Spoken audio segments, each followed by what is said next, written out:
पीरा बिट शाह सैयद मज़हर हुसैन शाह शहदादपुर के कब्रिस्तान तां कब्ज़ो ख़त्म कराइण जी अपील कई है। शहदादपुर में मीडिया सां ॻाल्हाईंदे पीरा बिट शाह सैयद मज़हर हुसैन शाह चयो त दरगाह जोत अली शाह जे कब्रिस्तान ऐं इमाम बारगाह ते बासरनि कब्ज़े बादे वजूद खे ख़त्म करण जी कोशिश कई आहे। हुन चयो त मामले खे हल न कयो वियो त हालतूं ख़राब थियण जो ख़दशो आहे। शहदादपुर शहर में जेको वाक़ियो थियो आहे साईं जोत अली शाह बुखारी जे इमाम बारगाह ऐं क़बरुनि जो जंहिंखे इमाम बारगाह जो वजूद मिटाइण ऐं क़बरुनि खे मिसमार करे उते कब्ज़े करण जी कोशिशि कई वई आहे।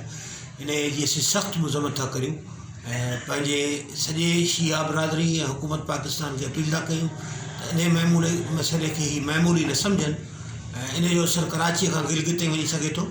महिरबानी करे इन में जेके शहरनि धुरियूं आहिनि उन्हनि ते कंट्रोल कयो वञे ऐं चङा इंतिज़ामी ऑफिसर जेके आहिनि उहे विच में पई मुदाख़लत करे इन मसइले खे फौरी हल कनि। सैयद मज़हर हुसैन शाह चयो त कच्ची आबादी जे अमलदारनि जेकॾहिं ग़लतीअ में ज़मीन अलाट कई आहे त उहा ख़त्म करे एतिराफ़ कनि। विज़िट कयो अवामी आवाज़ मीडिया ग्रुप जी वेबसाइट awamiawaz.pk